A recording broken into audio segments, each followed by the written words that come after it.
In this video, we're going to look at an example of how we can use the ideas of precipitation reactions to achieve a desired result.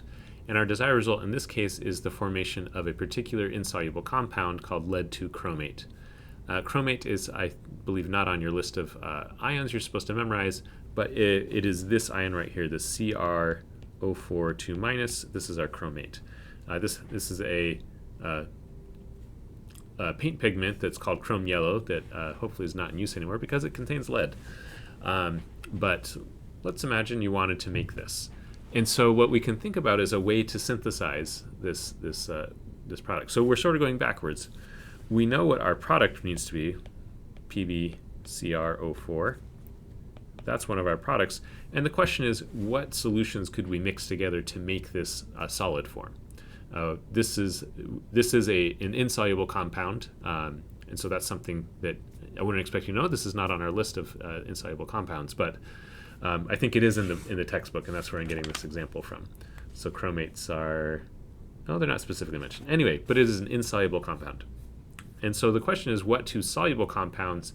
And there's multiple answers here. There's more than one that we could more than one answer that we could come up with for this question. But let's do an example of how we could do this. Well, first of all, I want you to pause and think through, some possible answers. So go ahead and pause the video, see if you can come up to with an answer on your own, and then I'll give you one possible solution and things to think about when you're doing this. Okay, so hopefully you paused and actually thought through this. And our main goal is we're going to need to have some combination of lead that has lead-2 ions in it that is soluble, along with something with chromate that is soluble.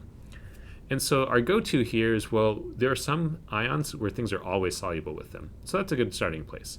So we could use acetate as a negative ion. We could use nitrate as a negative ion. Those are two that we could go with. Perchlorate is another one that's on the list. So we just need to pick one of these that's always soluble. Things we couldn't use are ones where lead is an exception and it makes insoluble compounds. So things like iodide would not work in this case. So let's pick acetate. We haven't used an acetate yet.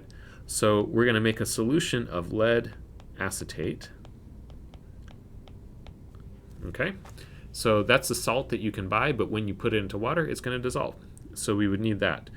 And then the same thing for our chromate. We need to pick something that a positive ion that always forms soluble compounds. We have lots of choices here. We could go with ammonium ion, NH4+. We could go with any of sodium or lithium or potassium. These are all alkali metal ions that are from the first column of the periodic table. Any of those would work as well. Let's go ahead and go with ammonium, just for something a little bit different. So we could find the ammonium salt. We're going to need 2 of these to balance the charges. So 2 ammoniums with chromate, so ammonium chromate. And both of these will be soluble, so we can dissolve these in water, mix our 2 solutions together, and that'll give us our lead chromate, or lead-2-chromate. And what are our spectator ions going to be here? Well, we're going to have left over our ammonium and our acetate.